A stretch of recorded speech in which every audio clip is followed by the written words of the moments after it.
RC family, what's up? Welcome to another episode of the RC Lounge podcast with your boy EKJ 24,000. You know, last night we did our Reds Racing podcast, so we coming back again tonight with the another home run hitter. Been in the industry for a while. Been doing good things. He reigns out there in Southern Cal, if I'm not mistaken. But yeah, Southern Cal boy, Sunshine boy. You know them guys out there in California. You know how they, you know them, you know, preppy, upscale, just Mister. You know how they do. You know how they do. Hey, dude, gnarly dude. But yeah, my partner, man. I'm gonna welcome my partner on up in here, man. Like I said, I hope everybody had a good day today. And hope everything went well. Hope y'all got made it back home safe. And man, I'm just glad y'all jumping back in this evening again and just spending some time with me. And I'm bring my boy Nick Wautlet on up in here. And let's just get this thing started.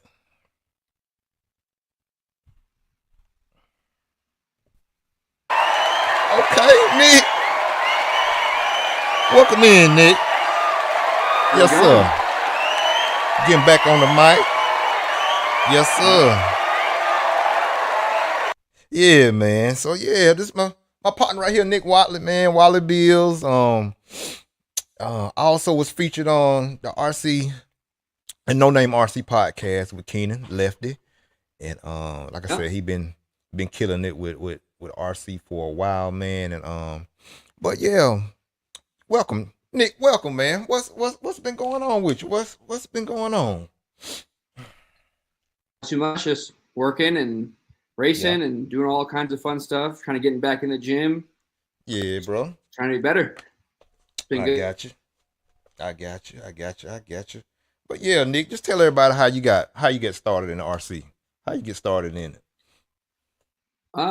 So like I started in RC probably back, I think about when I was like 5 years old. My Mm-hmm. grandfather got me into. He raced boats. He was super into the boats, and he wanted my brother and I to race a little bit. So he got us some cars to kind of just practice and kind of figure out how to use a radio and Yeah. what RC is all about. And then from there, he raced boats for, I want to say, from 95 to 2006. Okay. Okay. So you And then came after in. that, Yeah. Go yeah. ahead. Mm-hmm.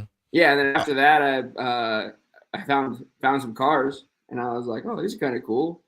Found basically more of a track in 2006. I think SoCal Raceway was still open.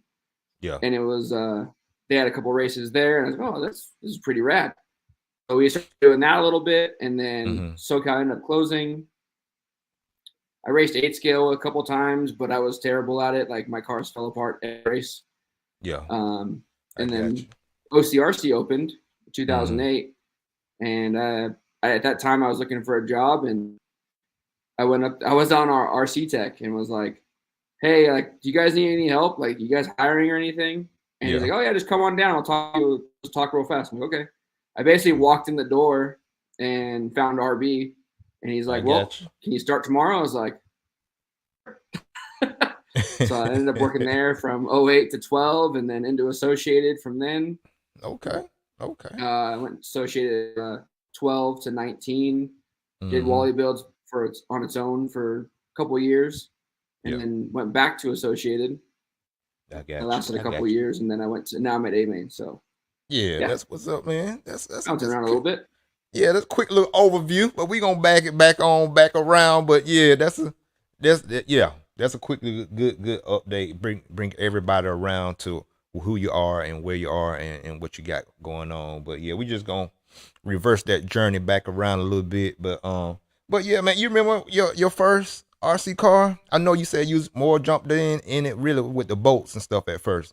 So do you remember? You know what I'm saying, when you first got into the cars, what was your first car? Yeah, my first car was to me a Hornet. Mm-hmm. That was my first one. That's what our training car was. So Yeah. we would set up cones and race in an oval with the Hornet, and Yeah. yeah, it was pretty fun. That's what's up. That's what's up. So from that first car, man, what was the first thing you really upgraded on that car to just make it perform that much better? What was the first things you upgraded on it? At that point, I didn't know anything about it. I just drove it until it broke, and then once it kind of broke, we Uh-huh. just kind of put it off to the side and never really played with it anymore. But So mm-hmm. once we Yeah. got more into the boats and things, we were getting kind of used to what was going on. Yeah. We got Traxxas Stampedes, brother and Okay. I, for Christmas, and that's what we Mm-hmm. started racing with, and kind of Okay. getting more into. We put a couple motors in them, a little Yeah. faster, Mm-hmm. and then upgrading the batteries because at that point they were like Fun Pack 1600s or something like that. So Okay. we upgraded some 2400 nickel metals.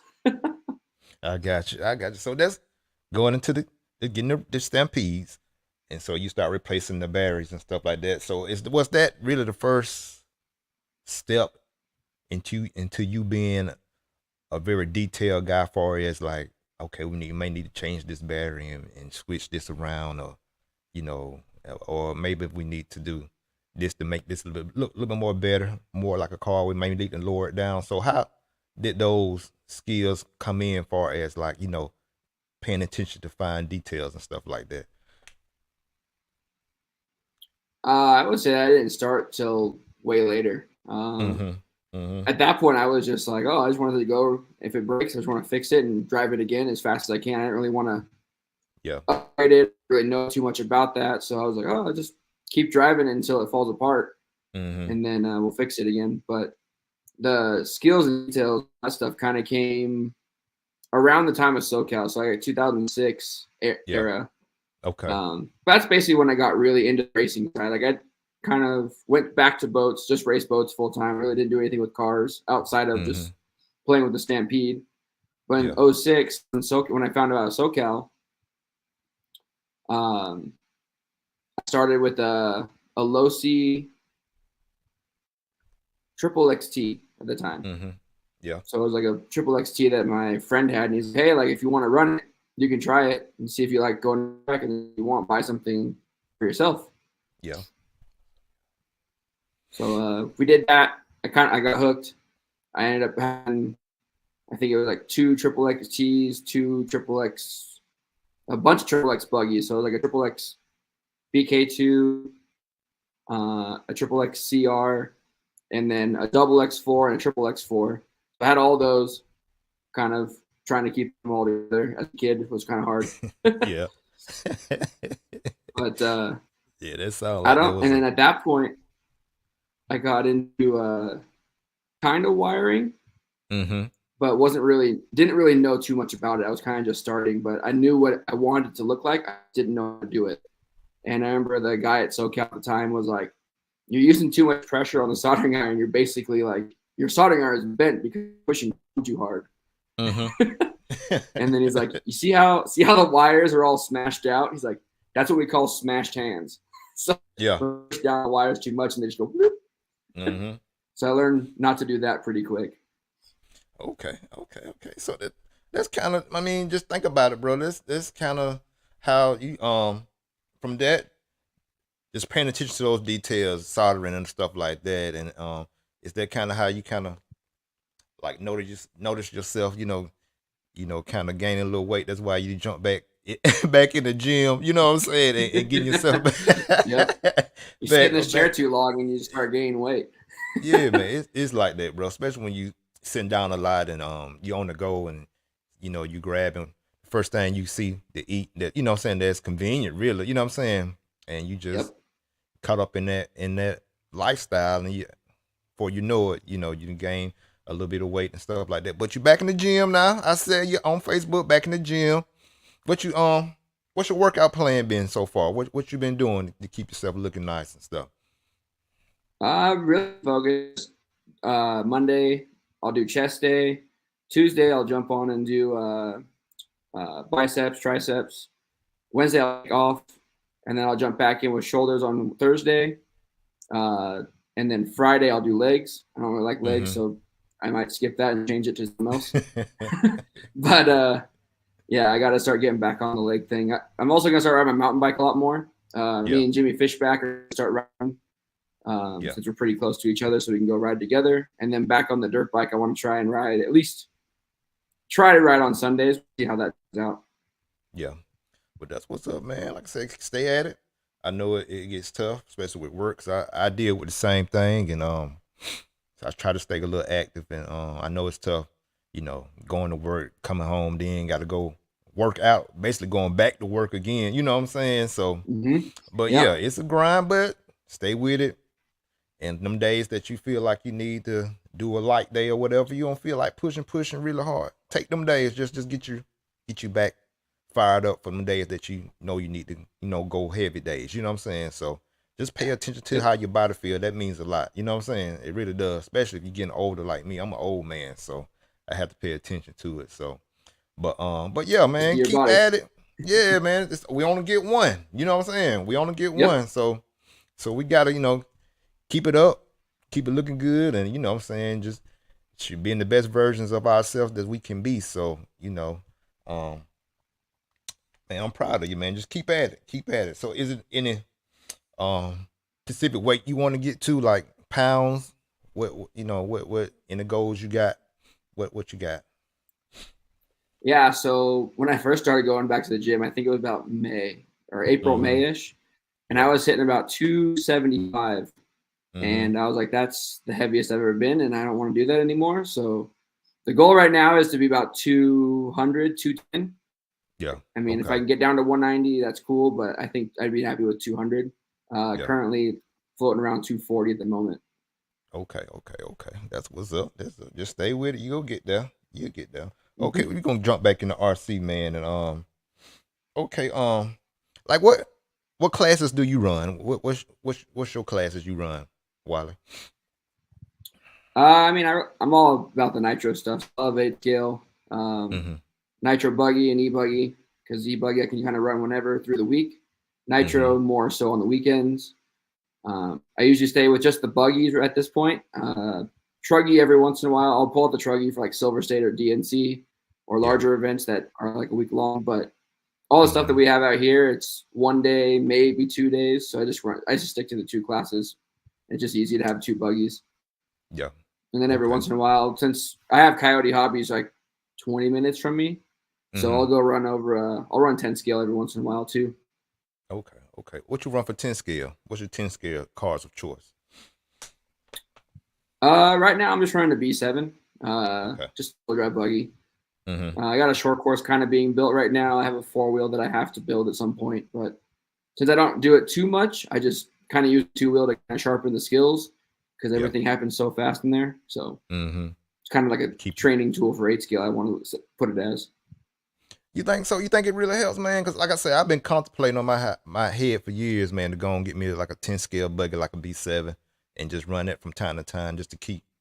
I guess it seemed to me it would keep you smoother, your trigger. You know what I'm saying? Your trigger finger, keep it Mm-hmm. smooth trigger, and also the steering. You know what I'm saying? Handling, because you know how them two wheels be real loose if you turn too quick. You know what I'm saying? You gotta keep that you got to stay consistent with those to keep them smooth and running Yeah, the way you want them to go. So yeah, has it helped out with your 8 scale running 10 scale 2-wheel drive?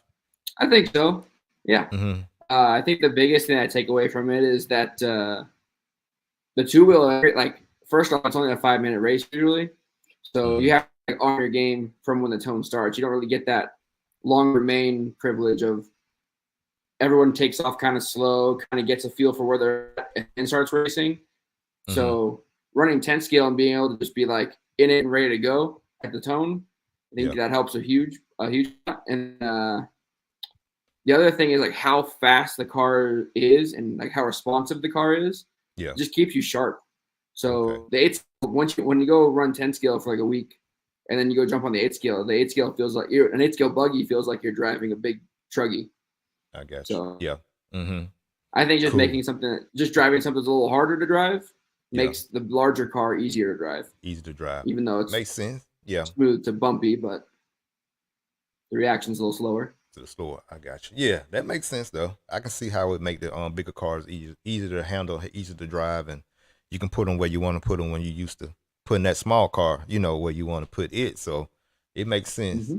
But yeah, man, from that, man, like I said, I was just trying to just get some tips, man, on like what's your process of maintaining doing your maintenance for your A scale buggy or truck or your buggies. You know what I'm saying? What's the things that you concentrate on when you go in and maintenance everything on your A scale nitro buggy?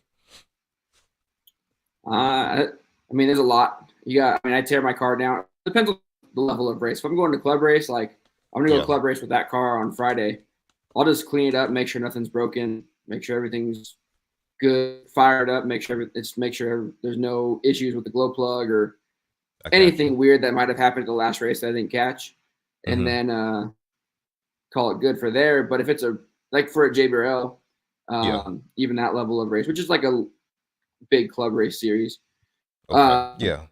Mm-hmm. I'll tear the car all the way down to the chassis, go through all the Mm-hmm. electronics, make sure everything's good, nothing was pinched, go through the diffs, go through the shocks, clean all the bearings, make sure everything's nice and fresh. I usually Mm-hmm. throw everything in an ultrasonic cleaner that's not the diffs or shocks or Okay. bearings. Make sure everything's Okay. spotless. Uh-huh. And a lot of it is just making sure there's no bent or broken parts, and then I just got rebuilding the diffs, rebuilding the shocks, and you're good to go. you. Okay. Okay. So you got that knocked out. Okay. Say you at your race and you did your qualifiers and stuff like that. Everything went smooth. So now we getting ready for to run our mains. So what prep would you do for your car? Saying to get through your 30-minute main. How do you go about doing that? First, I clean the car off, make sure all the big stuff's taken off, all the big dirt and chunks are gone. Mm-hmm. Then for a 30-minute main, I'll pull the shocks. Yeah. If the track is super high grip, I'll probably redo the diffs. Mm-hmm. But if not, I'll leave them. If I put new oil in for the start of the race, I Yeah. won't change them for the mains. I kind of like that. Like I know what the car is gonna do. I don't want to Right. refresh it and then kind of start over because it's gonna have to break in. So Mm-hmm. it's gonna change mid race. I'd rather just kind of know where it's gonna be at and leave it there. Okay. If it's hot, like it was, like we raced in Palm Desert last weekend, it was 110 degrees. Uh, I had to bleed the shocks every round because they built pressure and the car would kind of fade at the end of the Right. run. Mm-hmm. So I would bleed the shocks. Then the engine comes out. The clutch should be fine usually if I put a new one in for the race. Change Mm-hmm. the clutch bell bearings, clean the clutch bell out. If the clutch is kind of worn, I usually Yeah. shave off like the wear on the outsides, Mm-hmm. and then put it all back together. Make sure it's all nice and tight. Check all the Yeah. bolts, even if they shouldn't have come loose. Just double check them all the time because you never know. One's kind of like just starting to back out, and then it backs all the way out at the end of the race, and you lose because Yeah. it was one bolt. So I got you. that's basically Okay. it. Mm-hmm. And so you said with the clutch, you just shave off I guess the part that kind of mushroom up. You know what I'm saying? You know how it go when it Yeah. wears. You know what I'm saying? You just shave those out. What do you use to shave those out? Do you use your Dremel or do you just use like a X-Acto? How you get the rough edges off of your clutch shoes? Usually just do an X-Acto. Okay.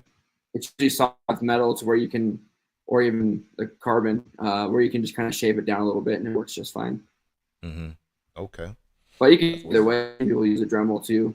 Mm-hmm. They usually have like a little battery operated one, and Yeah. that works pretty good as well. Okay. So for as far as your engine measure, the engine screws, like your engine mount screws, do you know, double those? You can go back and check those, go over those again, and um, stuff like that. Like maybe your center diff, those screws. Do you check all that stuff before you get ready to hit your main race up? Oh yeah. Every screw is checked on the chassis Mm-hmm. all the way front to back. So I start in the front and then just work my way all the way back on the top, flip the car Mm-hmm. over, and then do the same thing front to back as well. Okay. Okay. Let me ask you Big this. ones Just want to, are to the camber link screws. Those tend to back out at the worst time. yeah. Let me ask you this, man. Like when I go, maintenance my buggies and stuff like that, and getting ready for the mains. Is it like, do you do? Is it like do you have like a system for doing, like you may do, the rear clip first and then work your way to the front, or maybe do the front clip first? Because it seems like, you got to take more stuff out for the front clip. So do you just work, saying the least to the most work, or do you have a certain, like I said, like a certain system you use to get everything knocked out the quickest way? I mean, it's all on time. It just depends on how you want to do it. Mm-hmm. Usually, what I do is I'll pull all the shocks off, set them to the side, and then I'll strip the car down front and rear, and then I'll break down the center, Yeah. and then I build it basically in reverse. So then I build the center first, so Mm-hmm. put radio tray back in, the fuel tank back in, the engine back in, the center diff back in, and then it depends on which one I want to do. I don't really have a choice, like preference, but I'll either start with the front, put the front back together, and then work to the back, or do the back to the front, and then the shocks last. Okay. Okay. But yeah, usually I have the main thing is I put the center back together first, get that out of the way. It also makes it feel like the car's more back together. It does. It does, really. When you, like, when you have a little center's system already like done. that, We're good. right? I'm almost through. That just motivates me to go and push on a little more and go and knock it out. Yep, it really does, man. But yeah, man. But okay. So from that, man, like I said, you've been killing it with keeping your stuff running. You've been killing it with you know building other people's stuff. So how did the idea of doing, saying the Wally bills, and how did that idea come about, and how did you bring it on out to fruition? Like, who cars did you work on at first, and how did it start? How did it start up? So Wally Bill started just because I needed some more side money, Yeah. and it really came on by Instagram. Like, I didn't really think anything of it, but I was just posting my own cars and like how I wired them and the builds that I would do, and building shocks, and just honestly just posting photos and videos of what I was doing. Yeah. And I got a couple of comments saying like, "Hey man, like I want a car, but I don't really have time to build it. And you want to build it for me? And if you do, like, what do you charge?" And I was like, "I don't know. I'll build it for you. We can figure out the rest later." And Right. then like I built that one, and then I posted that one, and then it kind of snowballed. It just kind of picked up like, "Hey, I want one too. I want one too." And then kind of built into this thing where I was just building cars all the time. And then I started making some parts to kind of go along with it, because you know what, I think this might be something I can do full time if I had like parts or some kind of store to supplement when I don't have a build. Right. So I tried running that, and then it kind of took off a little bit, and then there was a couple like because I was doing this all at the same time that I was working at Associated, Right. and then Okay. a little bit of like a conflict of interest with some of the parts I was making. Yeah. Understandable. And then they said, "Hey, we can't have you building, or we can't have you doing your own parts, but you can continue with the builds." I got you. Okay. So yeah, that's fine. Everything's good. You just can't have your own parts. So I just kept doing that, and then it just kept snowballing. Well, the more I posted on Instagram, the more business I was getting, and just kind of all became history from there. I got you. Okay. Okay.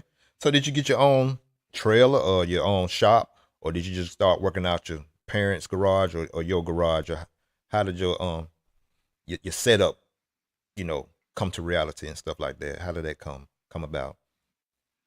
So I was out of my dad's garage for the longest time. And then I ended up getting a trailer I took to races, and then that became the new office, to where everything kind of stayed in there. And then I just unloaded. Everything kind of stayed in the garage, and I would take what I was working on in the trailer, work in there, and then ship it out from there. But after that, I was like, hey, or Danny Sojakovic, who owned West Coast RC Raceway, he was opening up an RC shop, like he's actually open now. He was opening a shop at the time that was just going to be for like bashers and RTRs and stuff like that. Okay. And hey, I got basically an extra room, like an extra building that's kind of separate from where we're at. So instead of knocking out the wall and just making it one giant shop, if you want it, I think it was like $1,200 a month. I was like, okay, I'll give it a go and see what happens. So I built up a store Yeah. It only lasted like 8 months because realistically, what I was doing didn't really need a store. I was just Mm-hmm. building the cars. I I never got really had parts. I never had customers coming in to really do anything you. Yeah. because all my stuff was based online. So Mm-hmm. it was kind of just became a waste of money, and I was kind of losing what I was building faster than I could make it back. So I said, Right. hey, I'm gonna move out of this. I'm done. I tried it. It didn't work out for me. So then I Mm-hmm. put it back in my dad's garage for a little bit longer and just started hammering out bills to try and catch up again. And Yeah. then see, this would probably be like in the middle of COVID at the moment. Oh shoot, you were So right on time then. Yeah, you kicked it off right at a crucial, at a very important moment, man. That especially help it grow, cause nobody want doing nothing. Ain't nobody really trying to get out or anything like that. So, oh mhm. yeah, you kicked it off right at a good It time. was So terrifying. yeah, I'll tell you that much because I I figured bet. it. I was like, you know what? 2019, I was like, I can do Wally builds full time. It's going Hmm. good. Everything's solid. I'm gonna do it. So I jumped off of an AE at the end of August, Yeah. and then the whole world shut down like 6 months later. Shoot. Yeah, So for the man. first 2-3 weeks, I was like, oh man, I think I might have messed up here. But everyone started buying stuff again, and I was like, That's oh, what I'm maybe we're saying. okay. So I Yeah. think it was like scary 2.5-3 weeks, and Hmm. everyone was fine from there. True. That's a blessing, man. Cause like I said, that time was crucial, man. 'Cause like I said, when nobody Mm-hmm. really going out, and like I said, that everybody's once it start easing up with all the restrictions and stuff like that, then like you said, everybody's really start picking up RC stuff just to keep themselves busy and occupied and stuff like Mm-hmm. that, doing stuff at the house. And but yeah, man, like I said, congratulations on that, brother. And so from there, man, you start working out the garage, getting everything going and stuff start to grow. So you said how did you build your clients again? You said you was mostly on Instagram, just advertising what you do and stuff on Instagram. Yeah, a lot of it organically on Instagram and Facebook. Mm-hmm. Mm-hmm. Dabbled into YouTube for a second, and then just didn't really have the time to keep going with it. So Yeah. I just really put all my effort in Facebook and Instagram, and it started working out. Then I think one of the things that helped a lot was it was the TNR race, the first time it went to Thunder Alley.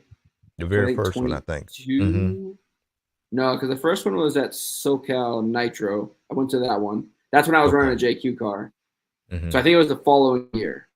Okay. Okay. Um, Okay. went to that race, and my buddy just happened to like just capture all kinds of footage from the race, like our race team, our tent, Yeah. laps on the track for everybody, and it was really good because it was probably 2 weeks later. Mm-hmm. Supercar Blondie on Facebook, she Mm-hmm. reached out and said, "Hey, I want to share your video on our page. Do you have the footage?" And I was like, "Actually, I do. For once, I do have all the footage from the race." Okay. So she Okay. shared it, and then it was like 14, 15 million views on the video, What? and they Mm-hmm. passed. Yeah, it's pretty cool. It was definitely a big help. I got a lot of customers and a lot of people asking Yeah. for cars, and even like, "Hey, what is this? I've never even seen this before." Mm-hmm. Really cool to see. Cool, bro. That's what's up, man. So yeah. So what was her name again? Superstar Blondie. What was her name? I might try to see if I can get her. Supercar Blondie. Supercar. Yeah. Supercar. Yeah, I she might try. usually posts like stuff about like crazy new car like Mercedes and their Oh, okay. stretching Pulls. fender Yeah. car and all Mm-hmm. kinds of crazy stuff. Okay. I might try to hit her up and see if she'd be interested on coming on the RC Lounge podcast and just Yeah. sharing her knowledge with us, and you know what I'm saying, just um sharing what she do. I think that'll be cool. But yeah. But yeah, bro. From that, man. So just tell everybody what kind of services do you offer with Water Bills? What all do you offer to do, and what can you do, and how you go about what offers do you offer out to the customer? Okay. Mm-hmm. Some of the main stuff, I mean, obviously we do builds. So we offer, if you want to send in your car, if you've got everything, or if you have sponsors and you want to get your price on everything but you just Mm-hmm. don't want to build a car, we'll Mhm. build it for you there. We charge a build rate. Yep. And then rebuilds. So if you go to a race and you don't have time to prep for your next one, you can send us your cars all dirty, like I have mine over here. We'll do the full tear down, make it all dialed again, get it ready for racing. So all you have to do is show up to the race Mhm. with your cars that are all prepped. I do wiring, so it's just send me your car that's already built with the Okay. electronics you want to put in it, or I can supply electronics, and then we'll wire it up and make it all nice and clean for you. Still doing a little bit of anodizing. It's not always. It's all for titanium only. I don't do it too often, but it's still a possibility. And then the last thing that I kind of try to do is get to the track and do like one-on-one sessions to kind of build your skills up on the track. So whether it's cornering, jumping, trying to be consistent, focusing on just getting faster overall, kind of like a little bit of like a motocross training camp, but more so just for RC. And that's kind of it's been kind of hit and miss. I think there's some details that I need to work on that could make it better, but for right now, seems to be doing okay.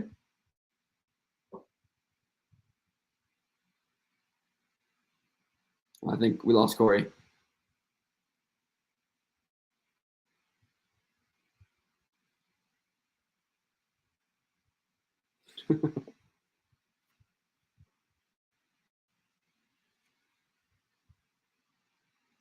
Check some comments. Let's see what we got here. Sunday, fun day, cheat day for sure. Always a fun day with that. Work hard, play hard. Yep.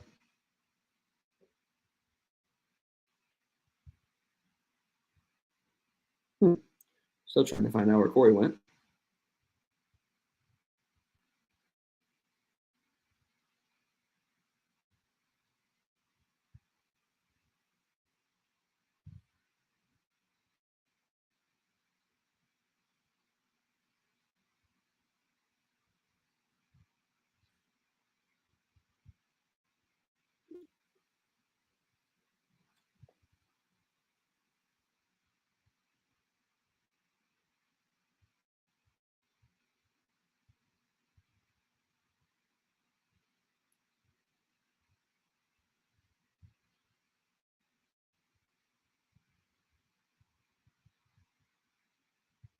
Not sure if it's still going, but if it is, if you have any questions, just send them off in the comments and I'll answer them until we figure out where Corey went. Here I There he is. go.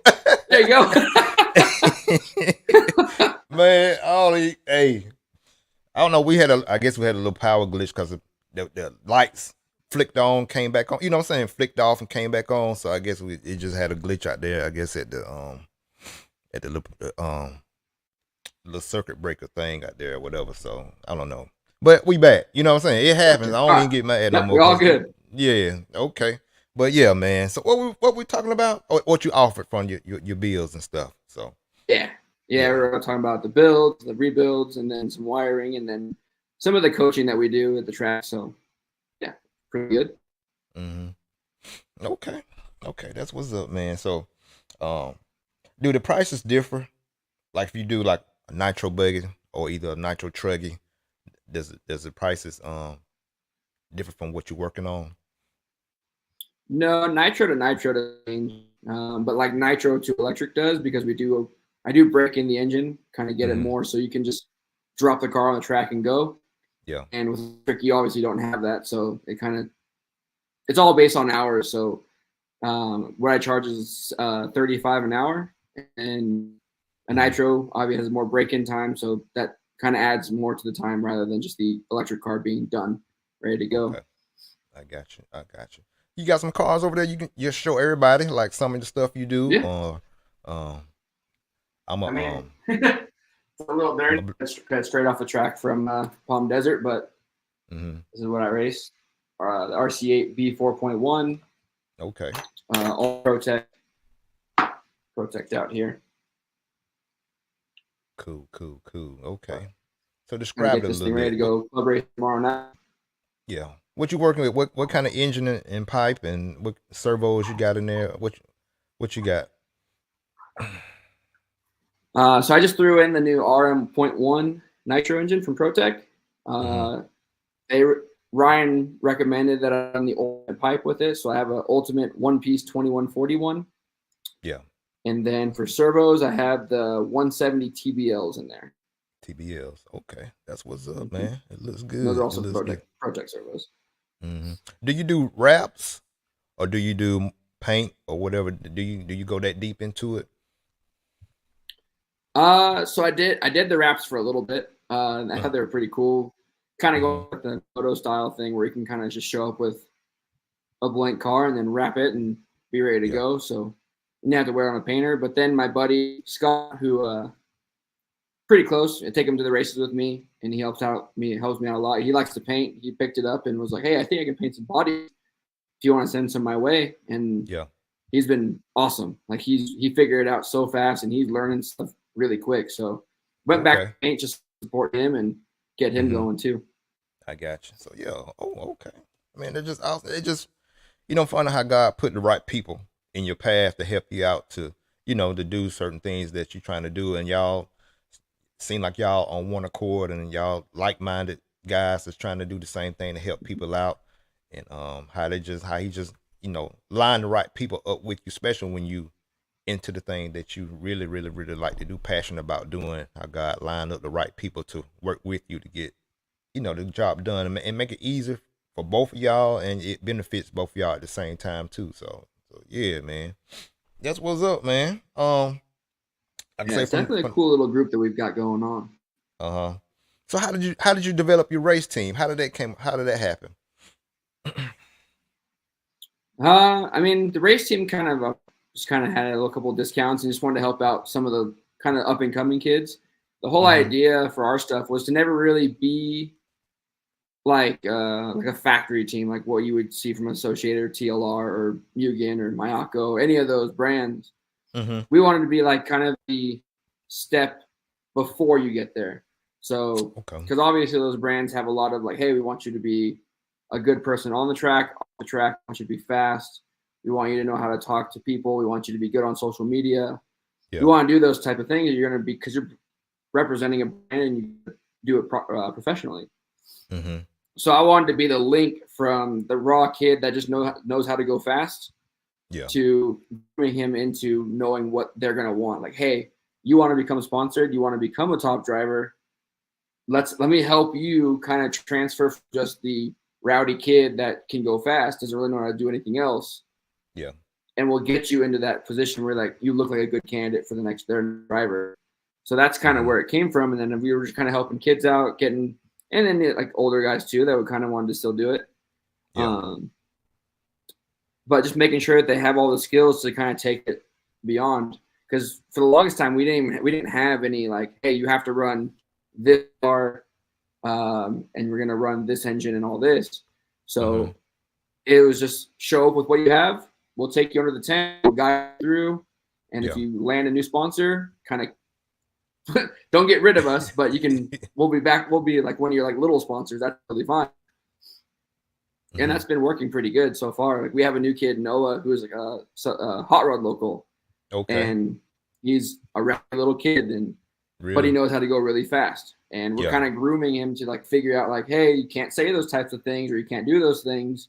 And then if you have a bad race, don't freak out. Like it happens. Everyone has a bad Mm-hmm. race.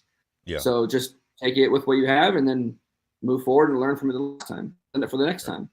I got you. So So that's what's up, man. Do y'all just say do y'all get together and practice together? If y'all do, like, what are some of the things that y'all do together when y'all go practice, or either just your individual practicing by yourself? What kind of things did you try to accomplish while you practicing? there's a couple of things I like to do. Like there's myself, I like to just try and drive as hard as I possibly can for as Mm-hmm. long as I possibly can without crashing. So it's Okay. just basically just in motor terms, it would be like working on your sprint speed, not even trying to be consistent, just trying to go all out as fast as you can, and then kind of find that window, and Mm-hmm. then secondary back that or find the consistency of backing it down 5%. If you can maintain that speed without crashing at that, and for the the 5 minutes or however long you're going for, perfect. If not, 90%. And then just kind of go down so you your comfort level, and then you're like, okay, the consistency is there, but now I'm too slow. So now you just kind of figure out where you're at speed wise versus consistency, and then try to see like, okay, what can I do to be faster and still keep that level of consistency there. Okay. And something I just do at all the tracks. So just try and go out and be as fast as I can, and then back it down to where I'm comfortable, and then work on it from there. And then if we're a group, the biggest thing that I like to do is almost like set up like a 5-minute race, and like we'll just do a launches and stuff like that.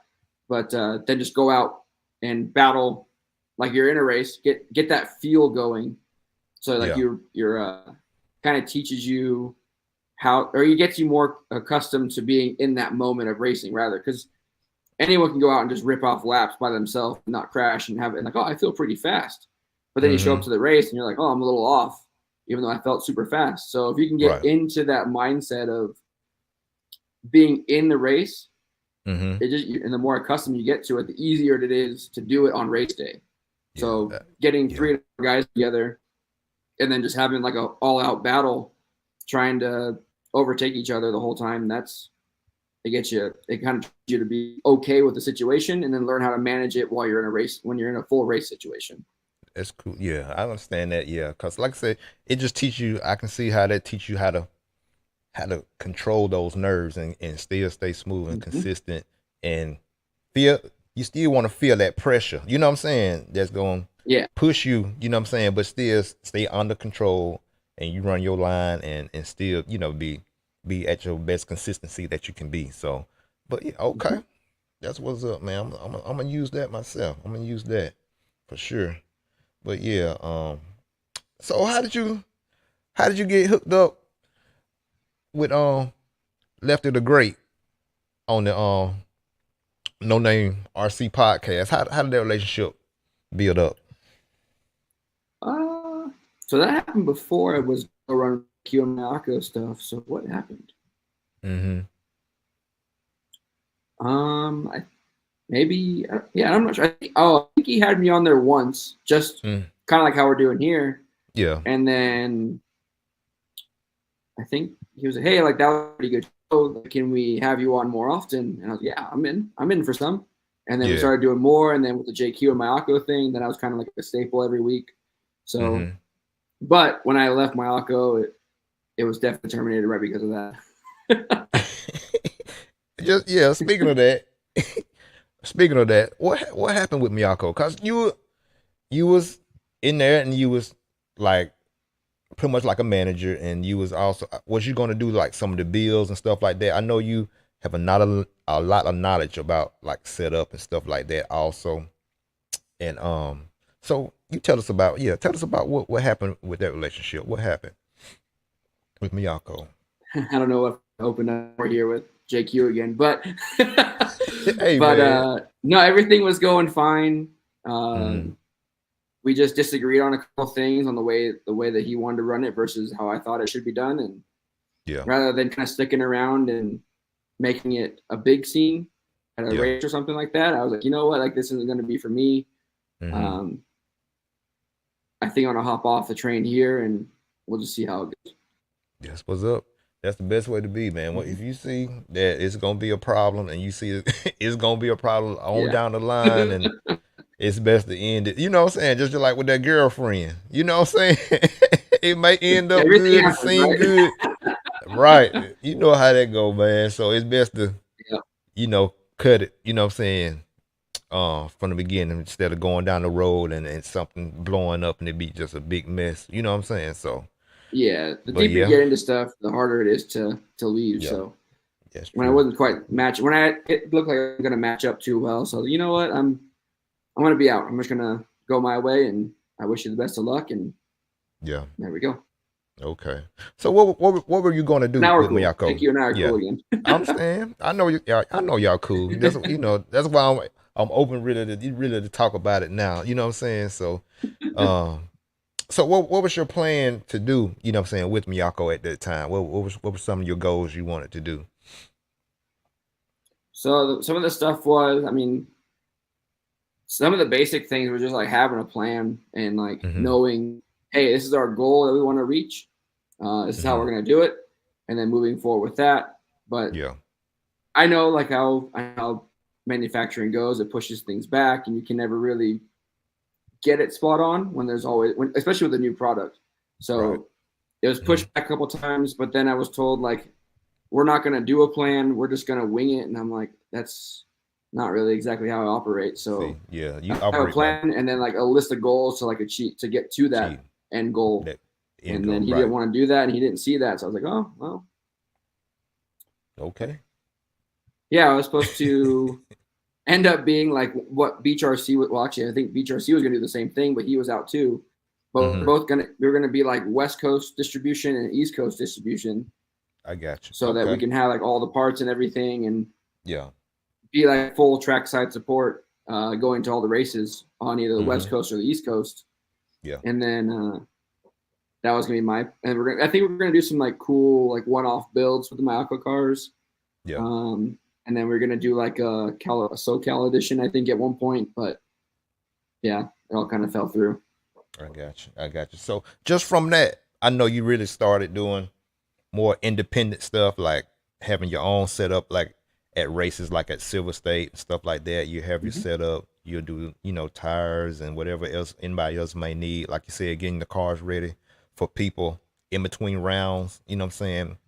Getting them ready for their main event and stuff like that. So how was that experience doing your stuff like at a big race like Silver State or DNC or either Psycho Nitro? I don't think you made it down here you need to come on here to the southeast coast too, man, and spread your wings too down this way. But I know I how need to was get over that? there. Yeah, how was that? How was that? How was that? Just doing it Oh more. Mm-hmm. Go ahead. yeah, it was super cool. Mm-hmm. It was a lot of work. I think the first time I did it, I raced. So the first time I actually did it was at Thunder Valley or DNC in 21. Mm-hmm. I only raced Nitro Buggy. I didn't race anything else. I raced one class and then offered. I think I ended up taking care of like 2 or 3 people. Yeah.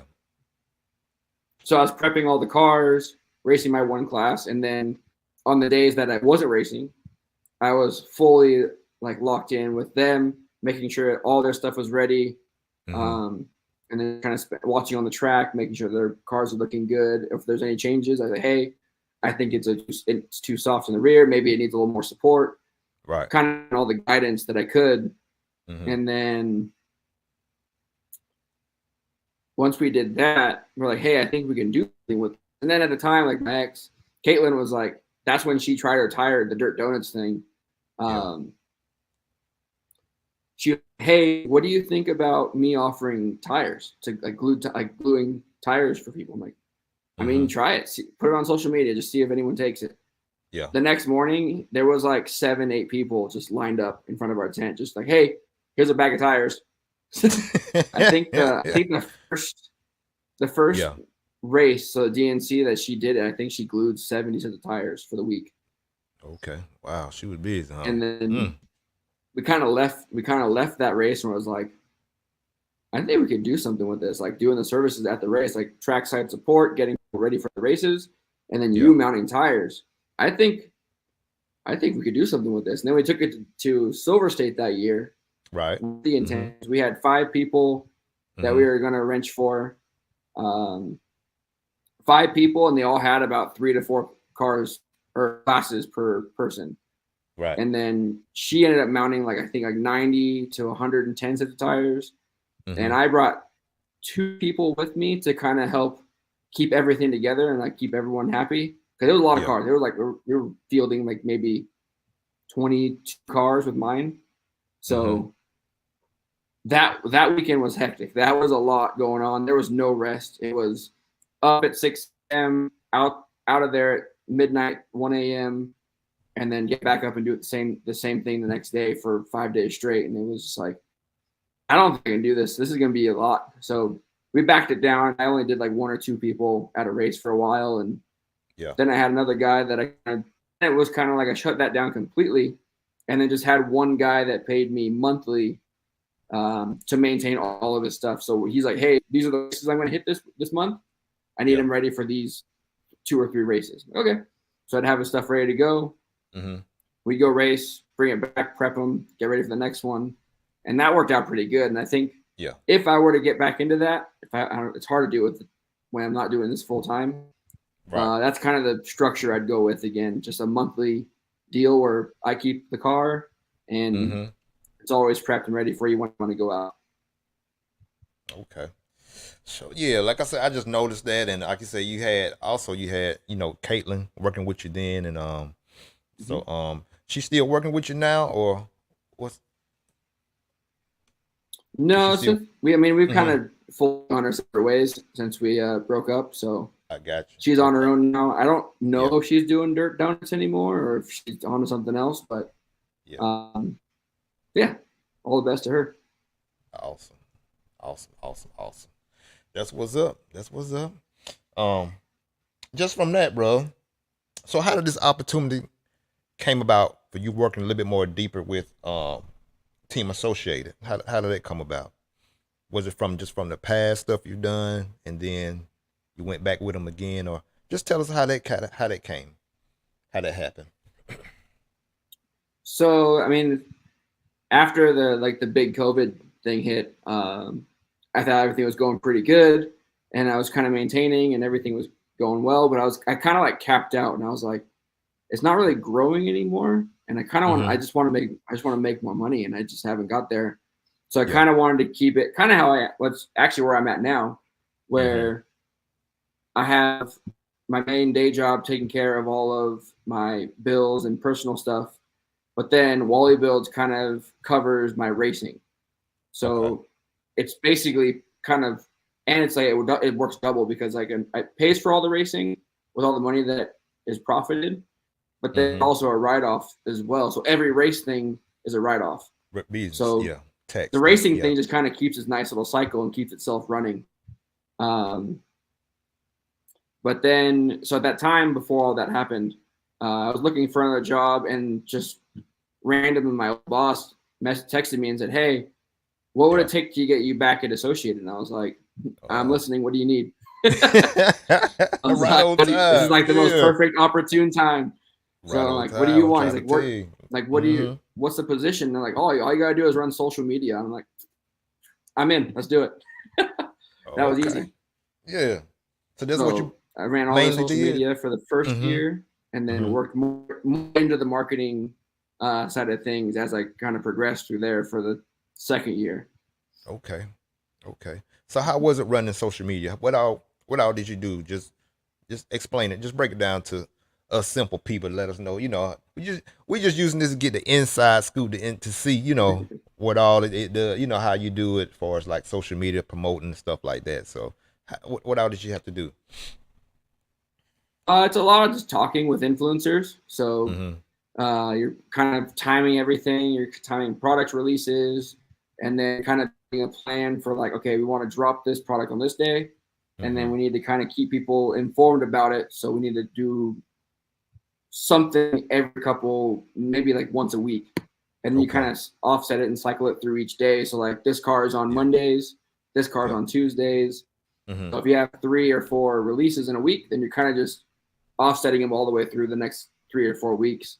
And then you're looking at all the data that comes in, trying to keep your numbers up, make sure that your social media work is transferring to sales and people go to the website, because you can just post stuff all day long, but if no one's buying anything, you're just there for brand awareness, which isn't a bad thing, but the ultimate goal is to make sales every time. So that's kind of the goal. And you can kind of watch. I remember when I first started, because they weren't really focused on social media because they didn't really have a person to do it, just that. Right. And it was like the first month, the sales just started like trending upwards right away. And I was like, so it is, if you keep reminding people that you're here, you're gonna have, so like you're gonna start making the sales, and things are gonna keep going. And I noticed that a lot with Wally Builds on its own. Like if I don't post anything for a week or so, everything, like all the interest just drops. But the minute I start posting again, there's more. Hey, like are you open to do a build right now? Or do you have time to wire? What do you got going on right now? So it's like, I know if you stay in front of the people, you're going to continue to get the business. If you kind of slack and you drop off of that, then you fall off. And then you got to kind of build it back up again. I got you.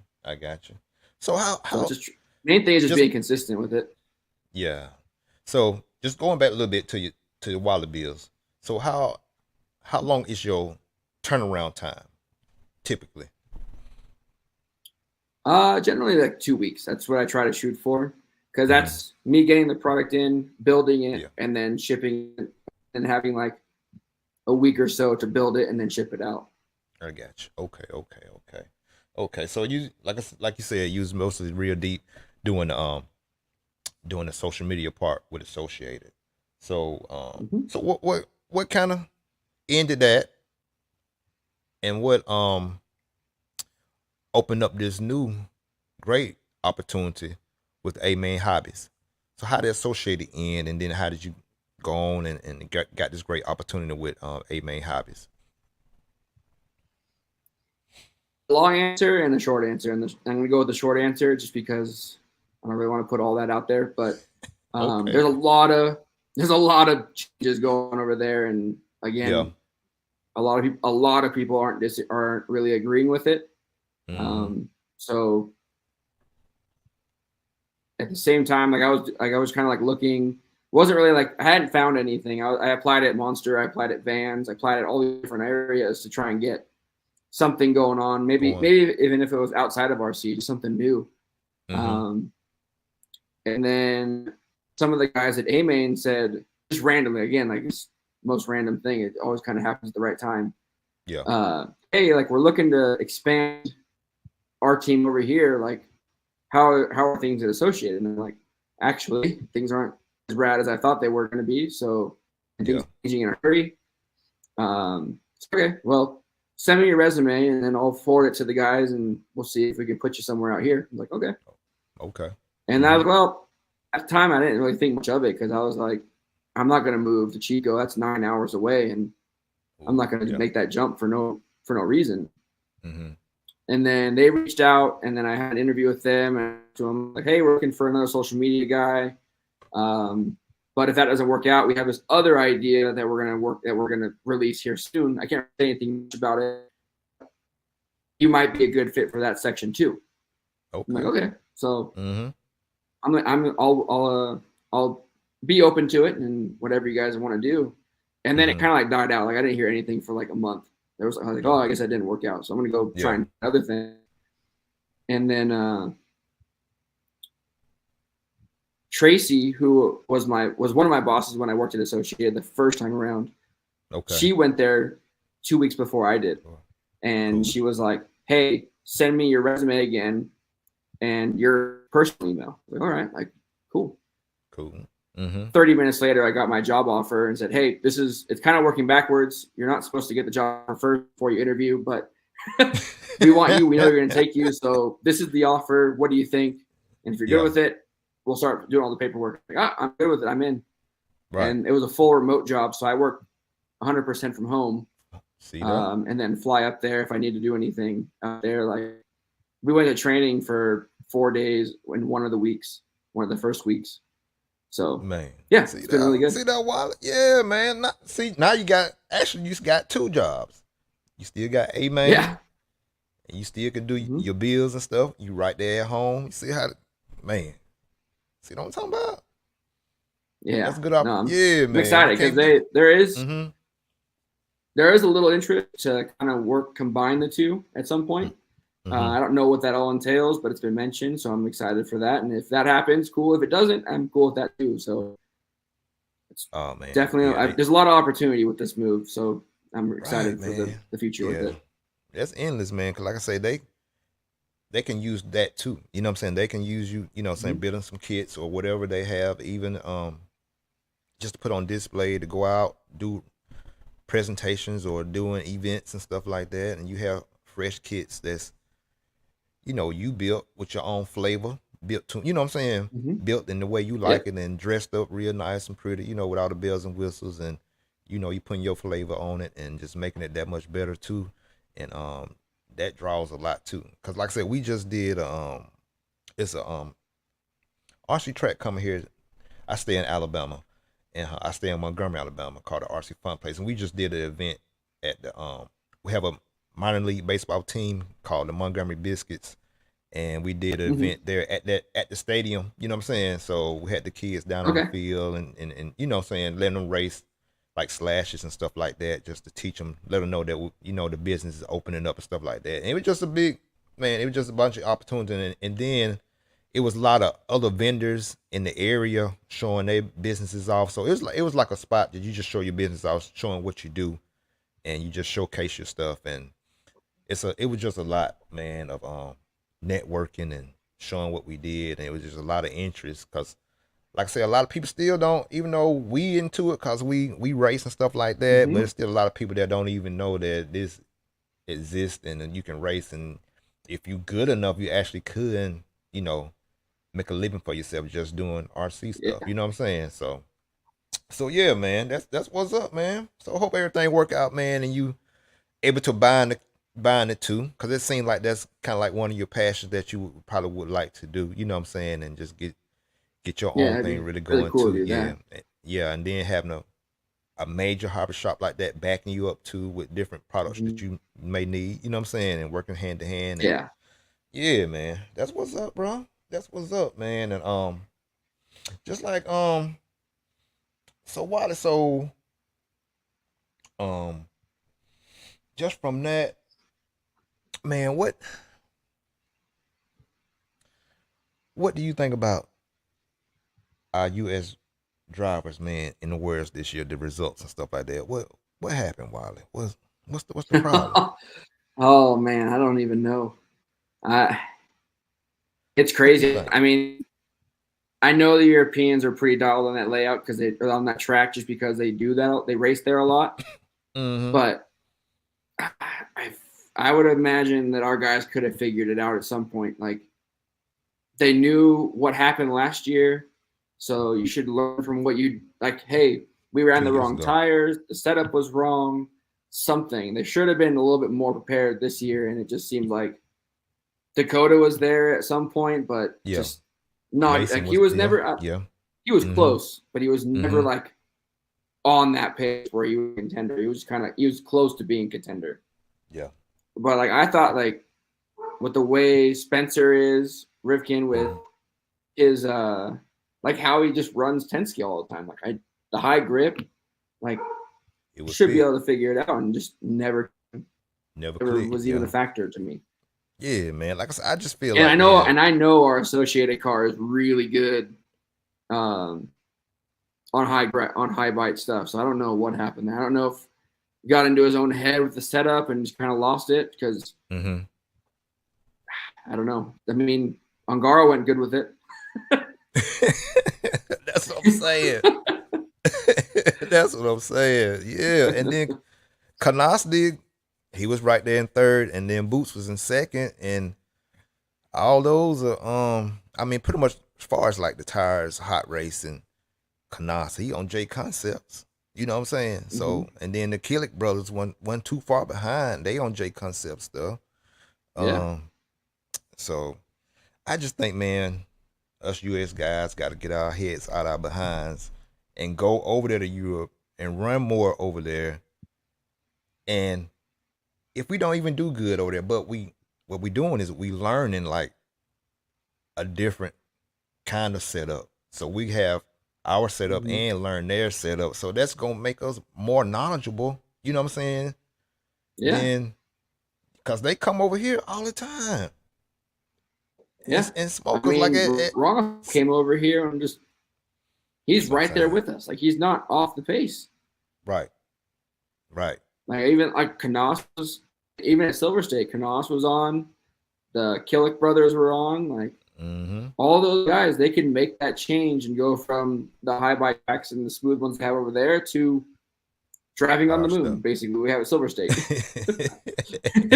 Exactly, bro. Exactly. So I don't know, man. I think they really found that out this world's, and I think it's gonna be a change. I think we'll see more American drivers going over there, European, and racing more and learning the setup. You know what I'm saying? Because like I said, a lot of the stuff did go up on higher diffs, weight oils and your Mhm. diffs, and then also in the shocks and stuff like that. So, but I think it was more of just kind of like driving style that you have to keep their kind of corner speed and stuff like that. And so, but yeah, I think we need to go over there more and run, man, and quit making all these excuses. You know what I'm saying? So I think they just need to learn the pace because I think they yeah. might just be a little faster than us right now in general. Mm-hmm. I mean, you kind of Yeah. see that even in the motocross world. Like, we're gonna go to the U.S. is going to the destinations this weekend, Yeah. and we don't. I mean, we're sending an okay team, I think, but I mean, a pretty strong team, but a lot of them were injured and they're coming back from injury. So, and then you have a lot of that are just really strong. Like the Lawrence brothers are going to be ridiculous. Yeah. The French team's always really good. Like, it's hopefully stand it.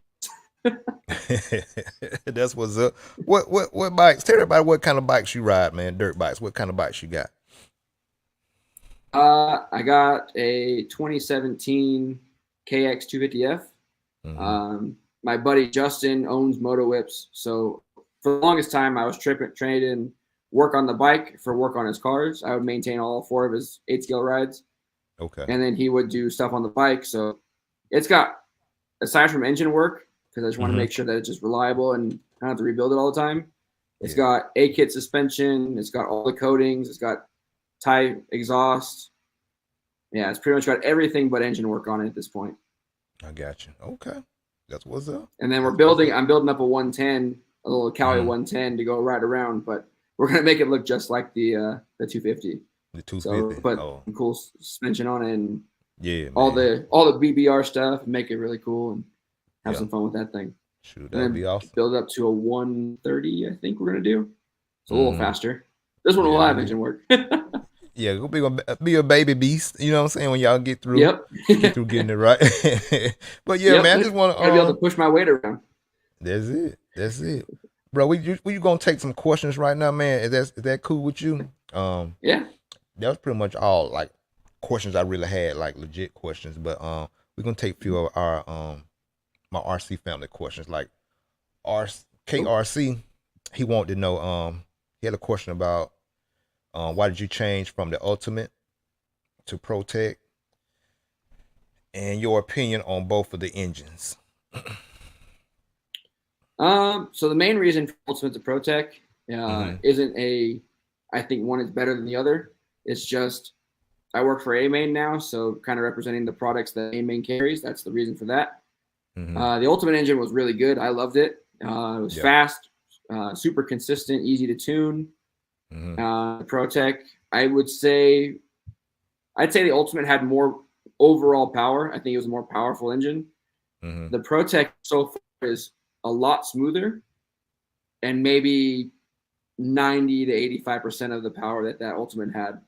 Yeah. But as far as performance, like I can make them both work really good for me. The fuel mileage on the Ultimate engine was really good. I'm Yeah. still breaking in the Pro engine, so it's got a little bit of time before I can kind of really say what my runtime will be. But Yeah. I'm sure it'll be just fine. I got you. Okay. Cool. But yeah, also Dex Cox wanted to know just I guess y'all getting ready to do the Supercross race, the Nitro So Supercross that was race. that was a race that we did earlier this year. It Mm-hmm. was a whole different format than what we're used to. Yeah. Kind of basing it off of a Supercross format or actual Okay. Supercross. So I got you. there wasn't necessarily a standard qualifying. It was a Mm-hmm. 10-minute practice, kind of like a 10-minute timed practice, basically, and your your top 5 average laps from that is Yeah. what seeded you into the even heat or the odd heat for your heat race. Mm-hmm. And then from there, we ran both races and the tops, I want to say, because of the dirt, yeah, we did 14. So their top 7 from each heat Yeah. automatically went to the main. And then the bottom 16, because it was a max of 30 cars or 30 entries per class. The bottom 16 went to an LCQ, and then the top 2 from that bumped to make a 16-car field. And then what we did for mains was double 15-minute mains. So you raced a 15-minute main, and then you got 25 points for first, 22 for second, 20 for third, and then 19, 18 all the way down. And then your obviously no throwouts, but your 2 scores combined was the overall. Okay. So it was like a supercross and motocross combination for both. And people ended up liking it, and I think we're going to do it again next year. Okay, that's what's up. Sound like Dax really enjoyed it, man. And but yeah, that was his question. Bro, why you think that we haven't had many since we have a lot of the supercross guys that runs a lot of the A scale into RC.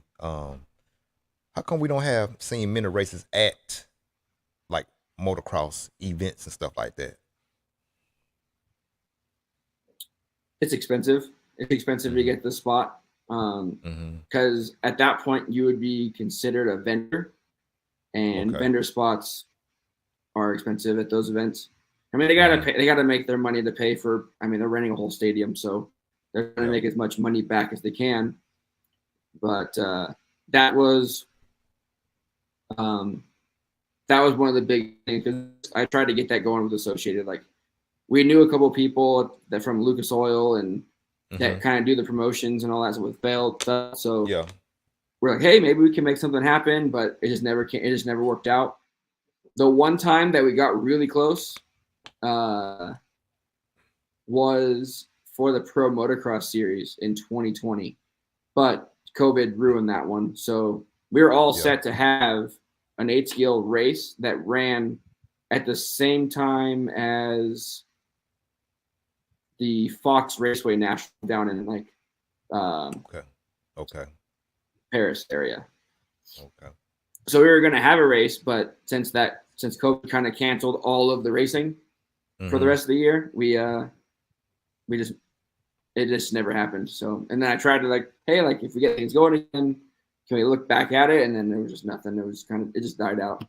So I think there is a possibility in the future at an outdoor event, outdoor motocross, but as of right now, nothing. Yeah, cause I forgot the name of the race. Like the race that what is it? The one that's more it's up in the Midwest. The one that Tasman and Mayfield almost threw blows, almost threw hands at the big. That's at the big Mid America. Yeah, I think so. Mid America Outdoors. Yeah, I think that's what it's called. Yeah, Visions race. Yep. Visions. Yeah, race. That's it. Chemo said Visions. Yeah, man. So do you think we need more of that? Do you think we need more money races like that to go on more often, just to help bring the more excitement into RC racing? I think so, just because it gets the attention of people that want to broadcast it.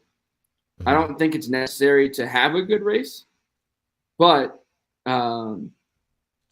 it definitely gets the attention of people that could potentially broadcast it on a bigger scale platform. Yeah. So I think it kind of is needed in order for it to kind of grow that way. So that kind of will be the telling deal. It's kind of hard to say. Yeah, I got you. So, do you think we need paid corner marshals? You think? No. You don't think so? I don't like that. Like TNR race, tried it, and while it is very nice for the racer and not having to do any of the marshaling, if the marshals aren't good or they don't really care about doing, which I mean, you're standing out in the sun all day for a couple $100, you're not really going to care too much. So they don't really care enough to where you're going to hustle to get your car. They kind of, I mean, at the TNR, they kind of like cars, or they were on their phones just sitting there. There's a bunch of things. It's like, well, it could be good if they were trained and they actually cared and that kind of thing. But Right. I don't think you're going to get that from anyone that's just kind of there to make the money. Make the money. Yeah, I got you. I got you. Mm-hmm. I got you. But yeah, man. Shoot. Other than that, man. Well, so when's your next race? You said when you got what you got coming up soon? What you got coming up? So the next one for me is going to be the Nitro Explosion. It's next weekend. Mm-hmm. Mm-hmm. It's at Thunder Valley, and then it's going to be a weekend off. But going to be practicing a lot. So I'll practice this weekend over at Hot Rod, Okay. and then racing over at Thunder Valley the next weekend. Then back to Hot Rod to practice because Mhm. the last weekend of October is the JBRL finals. Yeah. And if you asked me about that 3 months ago, I would have said I'm probably not going to go because I'm out of the points. I started off the season with pretty terrible first 2 rounds, Yeah. but then I was able to rally together from the last 3 rounds and go first, second, first. Mm-hmm. The fact I took over the points lead, and now I'm ready to go for this last one and try and get that championship. So we'll see what happens. Yeah, I'm gonna man. give it everything I got. I'm gonna practice and make sure everything's good, and You got whatever it. happens, happens. Mm-hmm. So how do you get your e-buggy to feel similar to your nitro buggy? What were things would you do? I mean, as far as the setup goes, it's Mm-hmm. usually everything can kind of stay the same for me. Mm-hmm. I can just go a little thicker in the oil. So I'll go I run associated oil. We go weight. So we do usually 2.5 to 5, depending on the heat, how hot Mm-hmm. it is outside. I'll Yeah. go 2.5 or 5 weight up from where my nitro buggy is, just because Mm-hmm. the car's a little heavier and it kind of moves around a bit more. Right. And then all of the rest of it's all in your speed control settings. That's the thing.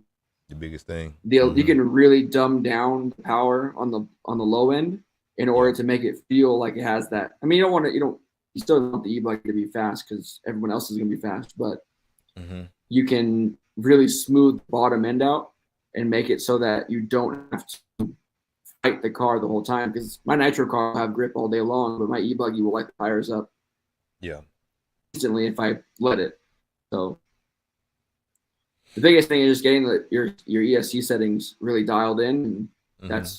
that's the biggest part for the e-buggy to work really well, because you can it's just so much instant power that it'll just light the tires up easily. The looser the track, the harder that is to make happen. Yeah. I got you. I got you. That makes sense. That makes sense. So, Kimo wanted to know again. What's the big difference between what's the advantages over the pros and cons of the pillow ball versus the C hub. So I've driven both. Mm-hmm. I've noticed that the C hub cars are a lot easier to drive. But for me, in my driving style, since I started with a pillow ball car, Mm-hmm. it feels like it caps out. Like, this is as fast as I can go with it, but I can do this lap every single time. Okay. With the pillow ball car, the cap is about up here, Yeah. but crash a little bit. It's a little harder to drive. But once you get into that, how you have to drive it, it becomes easier to drive. Mm-hmm. So for me, I prefer pillow ball. I just the way I learned to drive and how my driving style works. The pillow ball car will just fit me a little bit better. I don't drive the sub car hard enough to make it to make it go fast. Which I've watched like Walker Spinrad or someone like that. That's just the walls wide open the whole time. Mm-hmm. But he can manage that, and he goes fast with that car because the car is so easy to drive. Yeah. So I'll go down percentages. He can drive that car at 120% and not crash because the car is easier to drive. But to make that car go fast, you need to drive it at that level. When I can take my pillow ball car, drive it at 90%, and be super hard and go as fast as I can go with it. It just I can back it down to 90% a lot easier and still have the speed to compete. And that works for me better than having to drive the car as hard as I can. So hard. Okay. So you prefer the pillow ball over the C hub? Yeah, mainly because the car is fast. It's just the corner speed's quick. It turns a lot faster. Mm-hmm. So if you back down, one, it's going to make you more consistent because you're not driving as hard as you have to, Right. and you're just maintaining that speed already. Mm-hmm. So that's the biggest thing, is that you can go just as fast, only doing 90%. Yeah. Rather than having to go above and beyond to go that fast. Because when I start driving at 120 and I'm on the gas the whole time, I crash. I'll crash everywhere. So being able to back it down is way easier on me, and I can keep those consistency numbers up a lot better. Okay. So going back to your buggy, the Associated, how you liking the new Associated buggy? How you liking that buggy so far? It's good. It's been awesome. Since we went, the 4 was a little bit hard to kind of dial in, but the new 0.1, it works really good. When I did decide to go to Amain, I was going to be able to run pretty much where I wanted. I didn't really have a contract with Associated. I just had my employee discount. So there was like, hey, while we're in this kind of like little land the next 4 months or so until next year, I'm going to try a couple of different cars and see if I can go faster with something else. And one of the cars that I wanted to try was a techno car, because I've seen everyone kind of switching to it and going really fast and being consistent with it. Yeah. And I was like, hey, I'll give one of those a try. I ended up getting with my buddy Carlos Arredondo. Yeah. I heard of the name. I put my engine in it. I put my radio in it. Put my tire on it. Went out and ran. And I didn't change too much on the setup because, I mean, his car looked good. I just watched him drive it, and it didn't look too hard to drive. And drove it around pretty good. And I was like, hey, actually, this thing's pretty fast. I like it. Like, it feels good. It doesn't feel out of control. It lands pretty well. It doesn't have as much steering that I was used to. I was like, if I need to, I can dial that in. Like, that's not a big deal. Yeah. And then just to do a back-to-back comparison, because I want to make sure that's like, it's not just it's a new thing. It's gonna be better. So I go back and drive my car, and half a second a lot faster and consistent. So I was like, all right, well, that wasn't quite a ticket. So yeah. So we're gonna stick with Associated for 25. Yeah, for sure. And just, I know the car, everything already works pretty good. So it's just much easier to get the program dialed in for next year, and happy with it. So what's some of the features on the Associated that you really like about it? What's some of the features on there that you really like? I mean, so I run kind of a car that's a little bit different than everybody else's that's on the team. Everyone likes the RWB chassis. So basically, it takes your radio tray, engine, and tank and center diff, moves it back 10 millimeters in the chassis. Okay. For me, that makes the car a little. To me, it made the car harder to drive. Like, yeah, it goes around the track easy, but it never. It really feels like it just sits on the ass end the whole time. It just kind of drives around, kind of like a boat. I was like, I don't really like that. I do like the car when it kind of does all the work, and I just have to guide it around the track. So I went back to so it's considered a factory team chassis this time around, and it's the forward weight, which is basically the standard. Okay. And I started driving that around. I'm like, this thing works pretty good. Like, it creates more weight transfer because you're taking the weight from the rear, and as you get on the gas, it transfers to the back. When you have the RWB chassis, to me, like, you already have the weight back there. There's nothing to transfer. It's already sitting back there. So you don't ever create grip. You just move. You're dragging the rear end around. Okay. So I went back to that chassis. The other thing that I do on this car is that I run the 3.2 front end. Okay. So if you look at this one, actually I have the other front end over here. So if you look at my front end on the car, it's super narrow as the pivot goes. Right. And I feel like that gives the car a little bit more front grip, and it makes the car a little bit easier to drive through the bumps. This front end has such a wide pivot. Yeah. Yeah, super wide. And then the upper arm isn't what changes, it's this. So the KPI in this changes as well. So that's also affecting it. But since I put this front end on this car, it's been lights out fast on a rough track, and it's easy to drive. Okay. I got you. I have my ProTech servos in there. Right there.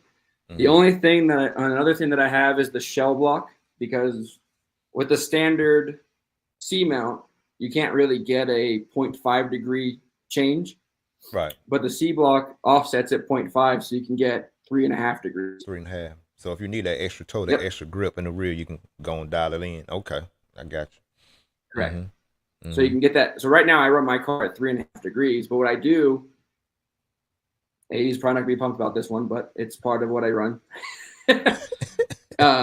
Go So I ahead, run the man. shell block, but I run it at 2.5 degrees. So I have 2.5 degrees of inboard toe here. Okay. On the Okay. outside, I run the Mugen hubs, and they'll deny it, but we've measured it. And these the MBX 8R hubs with the carbon towers, Mm-hmm. they Yeah. have a degree of toe in them. So it puts you So kind of back. you can Mm-hmm. run 3.5 degrees of toe, but you're only running 2.5 inboard, and then the rest of it on the outside. And what that does is it allows the car to go through the bumps better because it's not you're not binding up as much inboard wise. I got you. You're getting the toe, but freeing up the rear end from creating mechanical bind, and it will flow through the bumps a lot better. And that's probably the biggest thing change on this car that's made the biggest difference. Okay. That's what's up, bro. That's what's up. Yeah, man. It makes sense because it's saying that it's sounding like to me, it just frees up your dog bones in your rear drive shafts a little bit more, so it makes it flow over the bumps smoother. Okay. Yeah. Yep. It makes sense. Okay. I got you. Bro, like I said, I ain't gonna keep you all night, man. And hey man, this been great, man. You know. Yeah, it's been a really good time. Really enjoyed it. Yeah, man. Yeah, brother. So, hey man, like I said, I do totally appreciate your time, the opportunity you gave me to come, interview you and stuff like that. And again, like I said, we gotta do this again, bro. We might have to do a recap when you get back from your race or something like that. And just tell about how everything I'm down. Your starting setup was and how what you ended up on. You know how it goes. Mm-hmm. Yep. It always changes at some point, right? You already know it. You already know. So anything else you got going on, bro, that you wanna put out? Or anything you got coming up with Amain that you wanna put out? Go ahead. This is time. Go and put it out there. Let everybody know. Not a whole lot going on the Amain side. We're just kind of working through, getting ready to projects out there. We can't really say too much about it at the moment, but Gotcha. just working away at that. It's going to take a few months, I think, before we get fully operational with what we're doing. Mm-hmm. But it's going to be pretty cool when we do it. So stay tuned for that part. As far as the Wally builds thing, doing the full kind of reset on that, trying to grow that more. So you're going to see a lot more posting on there. We're going to do more our like team drivers that we have that are just Wally builds drivers. We're going to put more of them on there. We're going to showcase more builds. We're going to do more training and coaching. There's going to be a lot coming over the next couple months, next year. So it's going to be fun. Awesome, man. Shoot, bro. Like I said, do you think, I got one more question. You think Amain gonna try to make a bid on the world in the next couple of years? Think they're gonna try to get it? Put the bid out for it at least? I think so. I'm not 100% sure, but I think they're very interested in doing something, at least getting one of them, because they've got two really awesome tracks. So if it's the Worlds and you can put it on carpet, that'd be cool for 10 scale. And if not, then try for the 8 scale one. So we'll see what happens. We'll see where they end up with that. But I think they're gonna give it a go. I got you. Awesome. So y'all, RC fam, see how EKJ giving y'all the exclusive news already before even 2 years. We hold 2 years ahead. You know what I'm saying? So, but but yeah, brother. Like I said, man, I totally appreciate your time, bro. And like I said, I ain't gonna keep you all night. And again, bro, anytime I hit you up, if you want to, jump back on and promote something, or either, just us just catching up, just talking like we doing now. I'm down with that. And like I said, I appreciate you, bro. I appreciate you, man. Yeah, anytime you want to have me on, I'm in. So yeah, man. Again, but yeah, again, man. Like I said, hope all is well. Hope you continue to follow your weight, your workout journey. And again, God continue to bless you with your journey with Amain. And again, we gonna pray that everything work out for your good, far as combining Wally Bills and doing something with Amain all together. So it just be one big happy opportunity for you that's gonna prosper you too in the future. So, but yeah, so. bro. Yep, that should be Yeah, pretty cool. man. But yeah, hey y'all, RC family, I appreciate y'all jumping in tonight. And this has been an awesome interview. It's been an awesome podcast, and we gonna end it right here. Like I said, y'all ain't got to get off the internet, but you gotta definitely get off of EKJ channel right now. We gonna do it. We gonna do it again. Y'all stay tuned. I think I got something coming up with a young man named Hollingsworth. He's from out of Florida, young racer. Wally, I think he's like 12, 13. He's from out of Florida. He's been doing real good, running in sportsman class right now. But I think he's trying to get his speed up and jump up in the intermediate class. So, yeah, I think I got that maybe coming up. Yeah, man, for sure. Like I said, I got that coming up on Sunday. Do that podcast with him, so that'll be a good one. But yeah, bro, appreciate you, man. Stay safe out there on the West Coast, man. And thank you for your time again, bro. Yeah, thank you for having me. You stay safe out there as well. Yes, sir. Well, all right, y'all. Appreciate you. We out of here. Good night.